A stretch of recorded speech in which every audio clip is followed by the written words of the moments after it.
Okay, I want to talk about these black pill channels. In this case, it's wheat waffles. And he is talking with the Thinking Ape, who is, of course, has his own channel and started off as MGTOW. I don't know if he's still MGTOW.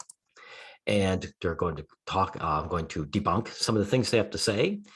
Now, they're talking about being called grifters. Let's hear this. I think a lot of people who believe that might just start a Red Pill channel anyway, um, because they see the financial benefits that are available for like starting off a business in Red Pill rather than Black Pill.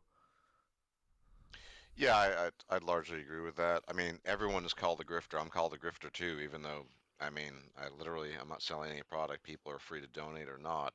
I just make videos. Um, Okay, this is posturing. Now, the reason I brought that up before we start anything else, here's Thinking Ape, and he has all these videos with the alt-right, white nationalist, reactionary expat, which he, Thinking Ape wasn't smart enough to take these down. So Thinking Ape started off as MGTOW, then he jumped to the alt-right and started talking to them, and he took down his subscriber count. Do you realize that? Like, he had like 20,000 subs when I was watching them as a MGTOW. As soon as he started talking to these guys, he erased it. And of course, he postured again as saying, oh, no one needs to see my sub count, which is bullshit. What he's done is he probably realized that when he started pandering to these white nationalists, and people would see his sub count went from, let's say, 20,000 to like 30,000, then they could say, oh, wow, he gained a big audience from these alt-rights. And of course, he dumped them, of course, for now the black pill.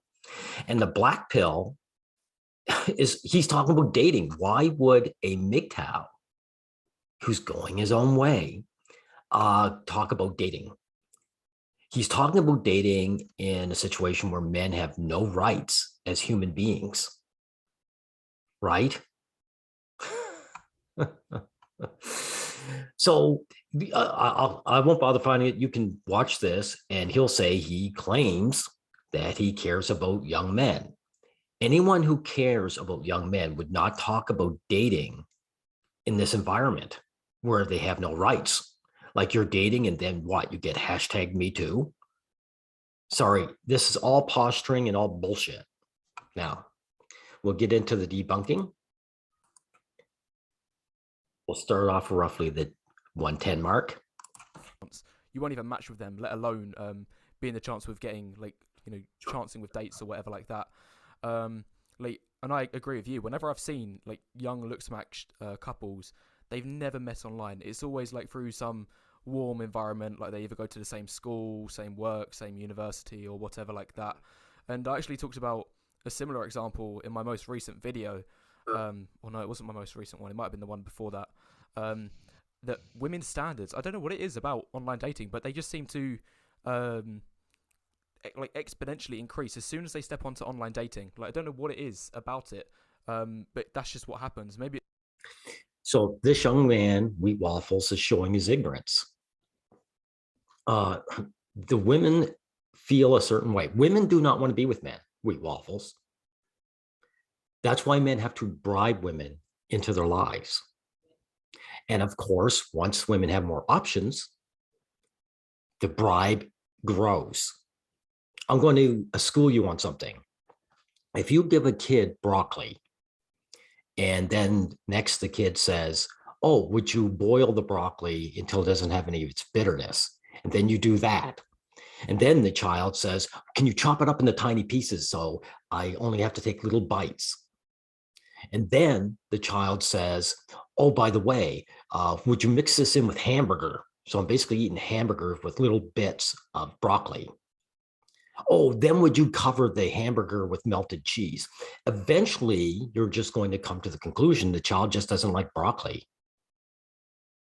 And you have to keep it exponentially doing other things that the child actually likes to eat in order to get them to eat broccoli. Men are broccoli to women, Wheat Waffles, and Thinking-Ape.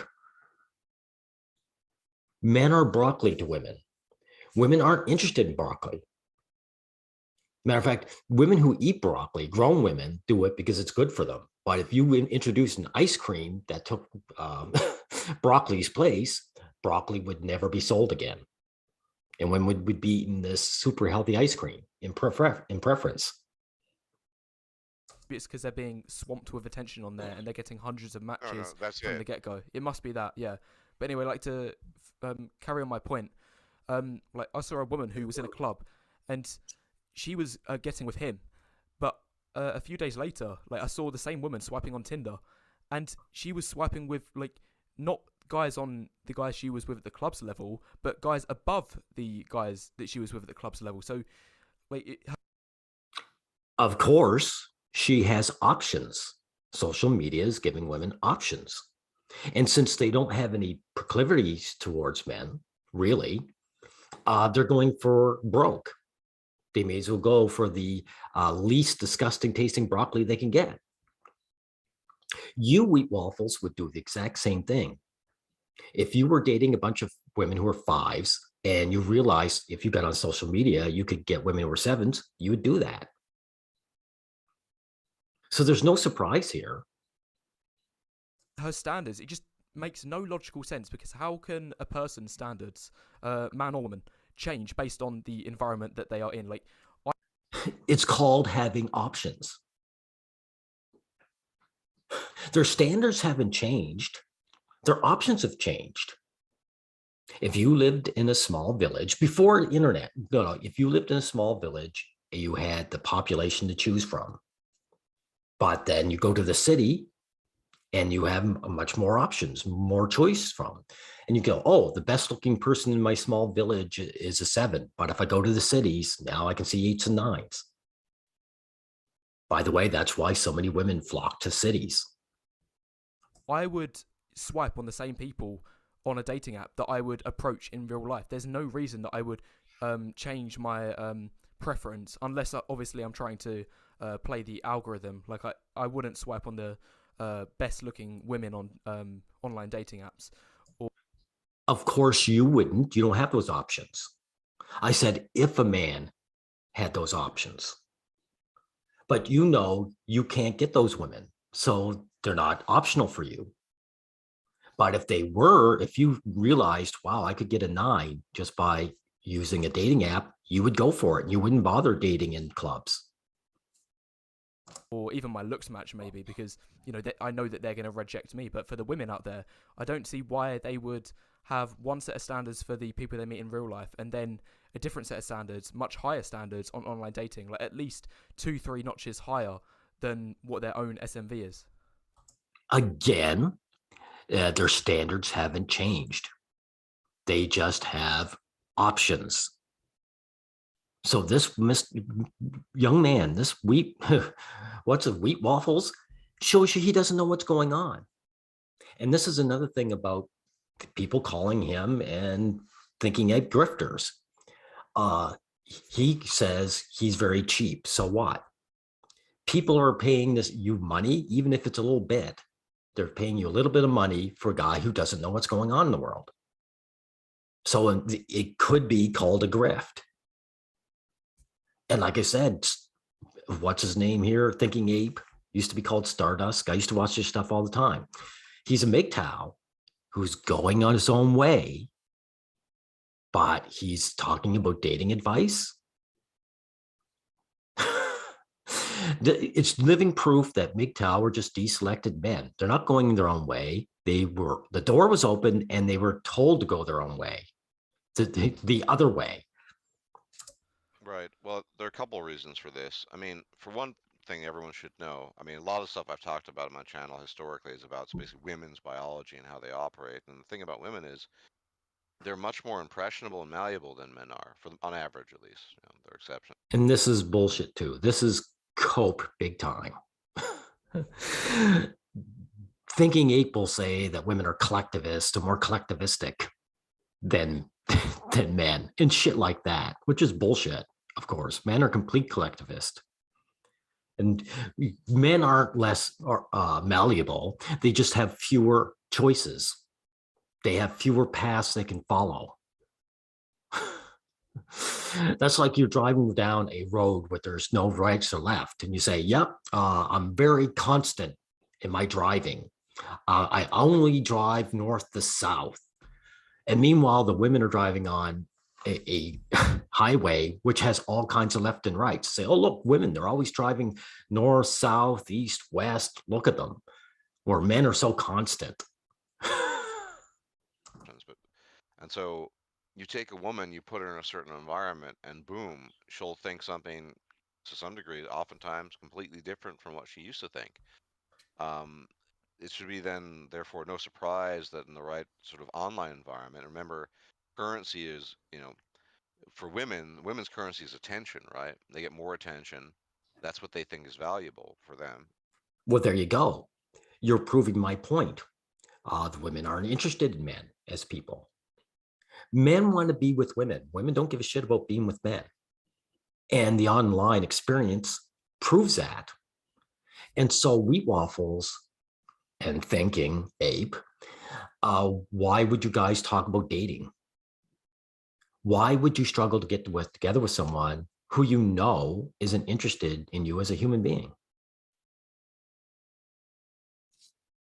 And it is to a large degree.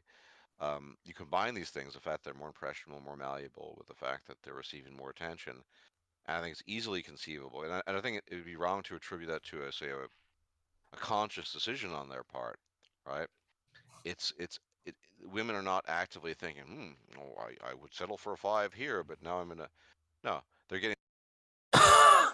This shows you just how ignorant and gullible Thinking-Ape is. Women are making conscious decisions. If you factor in the fact that they never really want to be with men and they don't really care much about men, then these are conscious decisions. That's why Thinking-Ape is always talking about, the instincts and we're all just animals and all this horseshit. But he's just flat out wrong here.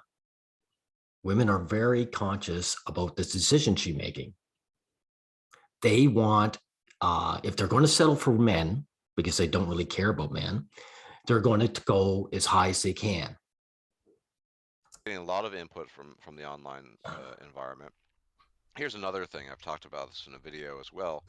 It's also a problem of choice, right?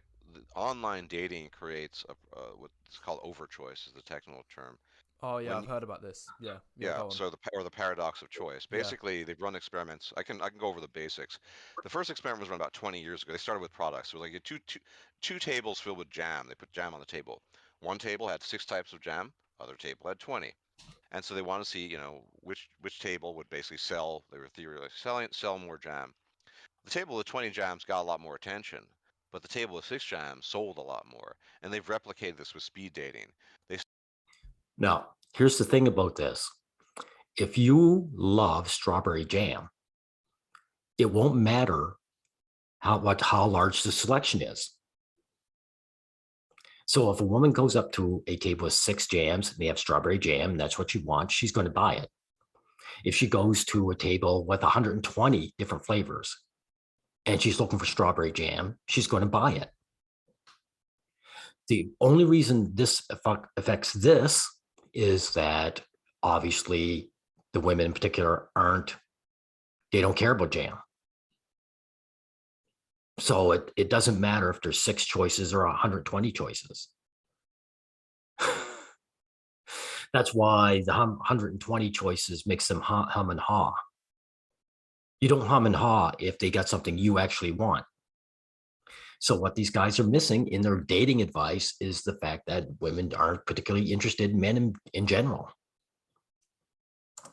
They did some speed dating experiments in the early 2000s, where the women would meet guys and it was only maybe 2 or 3 guys. And the women in these cases were interested in, they would ask them, about their job, their background, other things, right? And then they upped the number like 10 or 20 and it just became a looks matching thing. And so the way the human brain works is when there's too much choice, things get reduced down to their simplest basic parts. So that's another reason why. Is it that? Or is it simply that the online dating is women actually looking for a hookup, a one night stand? And the other one, the women are looking for a permanent partner. So if they're just looking for a hookup, then yeah, sure, they'll go for good looks. But if they want a partner, they want to know what he does for a living. They want him as a provider. And it doesn't matter what the man looks like. If a woman wants to marry a man, they will not marry a poor, good-looking man. In an online environment where you're just getting probably hundreds and hundreds of messages from guys, if your girl is at least decent looking, if not attractive, you're going to be reducing everything to the basic bits and bobs, which means in this case just looks. Whereas in a real life environment, for guys, sitting in front of you, standing in front of you, you're not necessarily just, shifting left and right, looking at all the possible guys around you, because they're going to be doing other things. They're not as visible. And so this is another reason, this paradox of choice, why, and people are also less happy with the choices they make, which also shows why relationships are fucking train wrecks today, even if you are in a relationship. But that's It has nothing to do with choice. Relationships are a train wreck because women don't particularly want to be with men. And men bribe them. Sometimes they successfully bribe them temporarily. And then eventually the women get tired of the men because they never wanted to be with them in the first place. I thought you guys were black pilled. This doesn't sound like black pill. This sounds very blue pill to me. I mean, the marriage divorce cycle has shrunken. So obviously women get married with the understanding that they will get divorced, which tells you they're never really interested in being with a man. another story. So I think it's called like buyer's regret, isn't it? Where Yep. if there's a lot of choice. So say if like you've got 25 options, eventually you're gonna have to pick one. And once you've picked one, like what's gonna be on a lot of people's minds is, oh, did I pick the right choice? Like this could be for relationships. This could be for anything. As you said, the example of jam on a table. Like if I pick one flavor of jam, as soon as I buy it, I might be thinking, oh, did I really make the right choice there? Like, even if I like it, even if I think it was high quality, I could still be having that little bit of doubt in my mind, thinking, oh, maybe one of the other flavors was better. And Not if you got the flavor you actually wanted. If I go to the coffee shop and I'm looking for a vanilla latte, I'm not thinking that. I'm not thinking maybe I should have gotten the hazelnut, right? So you guys have to come to terms with where men really are in the sexual marketplace. are you saying that that's what's occurring in relationships today as well? I mean, it's a little bit of a different topic, but I think it's relevant if you do happen. Yeah, absolutely. Because even if, see, this is the problem. I mean, I don't mean to, probably no one more black pill than I am in some respects, because even if you get through, let's say you ascend, right? You get a GF, you're getting your schlong wet, whatever. Okay. I mean, retaining her is going to be a real bitch, precisely because she's still on the lookout for something better. And it is basically buyer's regret. It's just seeing all these choices around her, especially if she's still plugged in online or spends any time online. It's going to be really, really hard to retain her. And there's no way around this. Why? Doesn't she love you for your you? I mean, you don't believe in that, right? Of course. So why would you be surprised of any of this? Well, you're not. So I should say, why are you guys talking about dating? Remember, you were MGTOW, and MGTOW was all about going your own way and not taking these relationships. So here is MGTOW, which again proves that MGTOW are just deselected men, and they're really just in the dating marriage lineup, even though they have no rights and they have no, power or status in the situation or in the relationship. They don't care. I mean, what will help obviously is looks. I mean, women are going to be more forgiving if you can say the most retarded thing. The hotter you are, the better. But let's say you've ascended to a 6, you finally get a GF. Thinking-Ape here has talked about his pal, Monday Blue. And Monday Blue showed his face, what he looked like. He's a decent looking guy who looks fairly tall. And he had lots of trouble in the dating market. So he's just wrong. You can't just say whatever you want. It might help, but it's obviously it doesn't work that way. I mean, this is what I mean about this endless self-improvement train. Then this is where people like Rollo Tomasi come in and talk about like marriage and relationship game, like dealing with shit tests, and it never stops. In today's current meta, it's even worse because again, the buyer's regret aspect, the paradox of choice, these are all really important salient factors, and they're always operative. It's not, it doesn't stop the minute you get a GF. I hate to break the news to a lot of guys, but it doesn't. It continues, you Yeah, know. I just want to chip And in there because I've got a yeah, really Now, here's something I want to point out with Thinking-Ape. Why is he saying this? Like, for one thing, to show that he's a man who doesn't stand by any principles, he'll say, I am descriptive, not prescriptive, right? Anyone who's ever watched his channel, I used to watch him for years, which means he is not about dealing with the problems.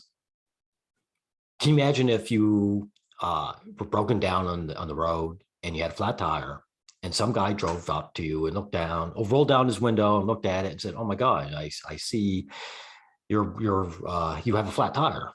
And then he rolls his window back up and drives on. You know, that's what descriptive means. Prescriptive, you actually are pushing for some kind of solution, which I am. I am prescriptive, not descriptive, because men need prescription. If you're about helping young men, you have to be prescriptive. But this guy doesn't want to be held to any kind of standards or any policies. He doesn't want to have any responsibility. So if Thinking-Ape has a PayPal and he has a Patreon. So this is a good reason why, again, you might see him as a grifter. Why would anyone give him money when he's not prescribing any kind of solution? I am prescribing a solution is that first you guys have to make sure, if you want to deal with this terrible dating, is you have to make sure you have rights as human beings. Men have no rights as human beings. Can you imagine this Wheat Waffles? He says he's a young guy. He dates some woman, and 10 years down the road, he's getting Me Too'd and he's losing his job. You see, that's an issue. And I have a prescriptive solution, which just means that guys have to actually work together collectively. I know he wants to say men are collective, and on a political level to write that before you even try with this dating thing. interesting point, which extends what you're saying even more. Like, if anyone who's been watching from the very beginning, you would have heard me say that, like, there's this phrase going around that the first 10 seconds of an interaction is black pill, the next like 10 seconds to first couple of weeks is red pill, and then after that it's all blue pill. And a lot of people misbelieve that once they get to that final stage, the blue pill stage, like, it's all safe from there. They don't have to worry about anything. But as you were talking about, even once you get to the relationship level, the black pill never quite goes away. It's always going to be there because the woman is still going to be getting hit on. And in my opinion, a man is more likely to deal with these situations if he is less attractive relative to the woman that he is with. Because if so the example that you gave of a woman who gets hit on by another man who's standing next to a guy that she's in a relationship with, in my opinion, that situation is way, way more likely the less attractive the guy is compared to the woman. Because for that... Sorry, put this down. This is neither here nor there. I'll see if I can get something more important. yeah, as you pointed out, the sheer looks factor here. I mean, she just needs to go on any form of social media, and she's going to see unless she's really based and I don't know, like an alien, she's going to notice that there are a lot of guys out there that are better looking than you, and she might take advantage of it. I mean, I honestly, here's something, and this is maybe even more black pill. In my opinion, even if you're a Chad, the best you can hope for is getting lots of sex and attention. I still think because of what's happened with social media, relationships are so broken, so much of a train wreck that even as a Chad, it'll still be on some level rough because How are they broken? Now, Stardust here, or Thinking-Ape, he's had an old video where he said uh, things are just what they are. Relationships were never broken. You can't repair them. They were always what they were. So why is he reneging on that? Why is he reneging on that? The relationships aren't broken. It's just that the women never wanted to be with the men, and they've been given options through social media. That's all that's happened here. So why is he now sounding like a guy who's, as they would describe, blue pill? they're still going to be looking for other things because women are constantly plugged in online. I mean, I'm not sure how much I agree with that. Like maybe I'm a little bit more blue pilled on this topic than you are, but I think a, if a guy is good looking enough, he can get like a genuine relationship, like with a girl, like whether that's his looks match or like one or two notches below him, because she should, or at least I hope, know that the guy she's with is higher value. She should know that like he's not to be messed with, and he also, by the definition of being a Chad, will have other options too. This is nonsense. I have a playlist that's called Girls Go for Status, in which Danny DeVito was voted one of the sexiest men alive at one time. And he's something like 4'10", 4'11". And he's a homely guy. No offense to Danny DeVito. And it's all about status. And Thinking-Ape would know this. So for him to go on and on about Chad shows that he is a panderer. He's pandering to the black pill community now. So of course, I'm going to see him as a grifter. I mean, what else would you think he is? Maybe not as many options as the woman has. Like, I'd even go as far to say that like a 5 out of 10 or a 6 out of 10 woman will have way more short-term options than a Chad will, an 8 out. I mean, here's Thinking-Ape. Here's his channel. See this, the lessons of Depp, of Johnny Depp. Johnny Depp is a really good looking guy. And he's high status. He's famous and he has money. And he found out the hard way that he has no rights in his relationship. Amber Heard, his girlfriend, abused him, and the court system refused to punish her for it. And so Johnny Depp had to, when it was all over, dust himself off. And this is Thinking-Ape, right? So he knows that this Chad nonsense is just that. It's just nonsense. So why should I trust anything this guy has to say?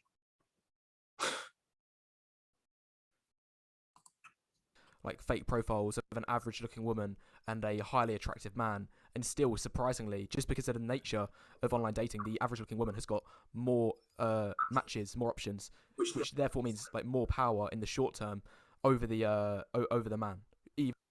All the women have power over men. Men have zero sexual power. No matter how good looking they are, the women might want to be with them temporarily, but in the end, as Stardust pointed out here, sorry, Thinking-Ape, whatever, they put the men through the shit test. And then they can divorce men and make them pay child support. And it happens so often. So, I mean, this is gullible to think that being a good looking man means you're in charge. Being a better looking than your female partner does not give you any real leverage. At best, it might mitigate some of the harsher terms. Maybe she's less likely to harm you. But if you look at Johnny Depp, who was top dog, it didn't stop Amber Heard from harming him at all. So this is cope from these so-called black pillars. Even though he's a Chad.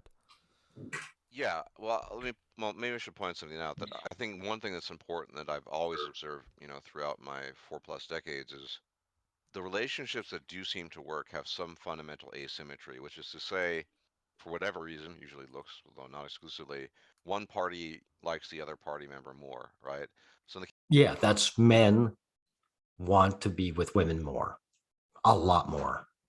And so the women have all the power in the relationships, and it's always going to be that way. That's why you guys, no matter how good looking the guy is, usually he has to bribe her somehow. The longer the relationship, the bigger the bribe. So, like I said, maybe if you're a really good looking guy, a woman will want to be with you, but eventually, if they get married, the woman will want an engagement ring. She won't give an engagement ring to a man just because he's good looking. She's going to be bribed no matter how good looking the guy is. About what content creators I like follow.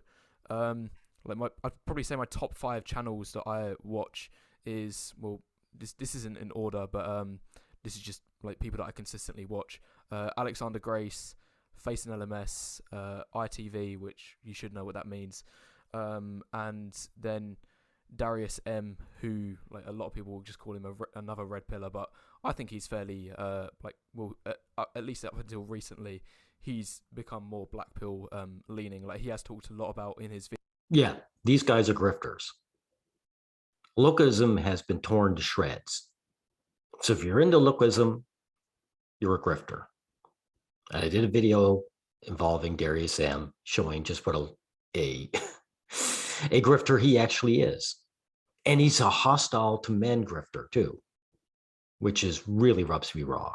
videos that like if a woman finds a guy attractive, then she'll be more likely to let the situation let the guy get away with like certain things, like a woman won't let a low value guy get away with like not texting, flaking. Low value just means you don't have money. Okay, now this is going to be the last thing I address. maybe make one more point. Then I probably should go since this was kind of unplanned. Yeah, I was thinking of ending the stream like Yeah, within the next like 5 minutes anyway. So if you're, I'm happy to like after you made this point to wrap it up in a second. yeah. So one thing I think to point out, so on the red pill grift, these guys like Hamza, yeah, they're getting laid now. The problem is that this is well documented as well, especially true of women, but both men and women. I mean, the more partners you have, these women, right, that he's sleeping with, eventually, if he ever wants to settle down, he's going to have to deal with women who are effectively damaged goods. They're not going to be stable partners. This guy, Thinking-Ape, was MGTOW.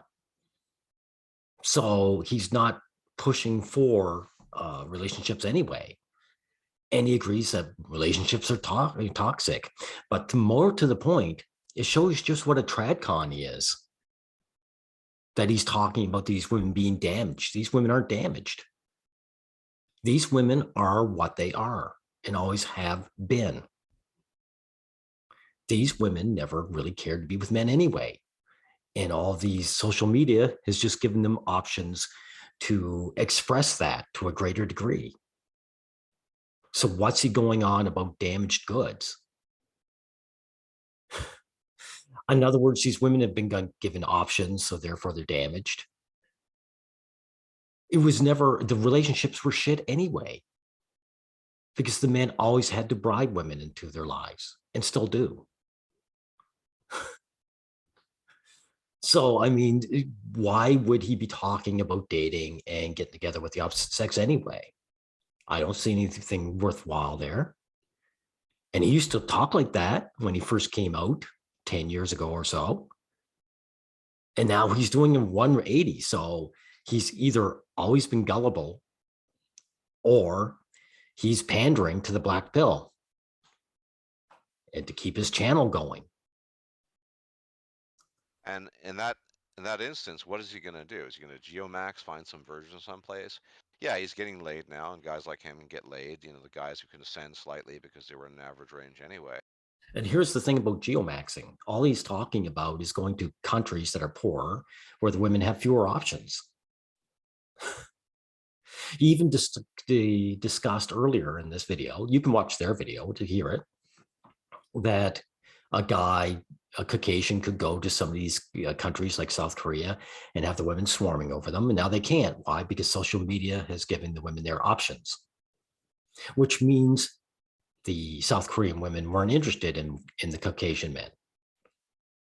Anyway, they're not interested in them as people. So that's what you're getting for dating. So you're saying, look, go to some country. A woman doesn't care for you no matter what country you're in, but at least they might settle for you. Wow.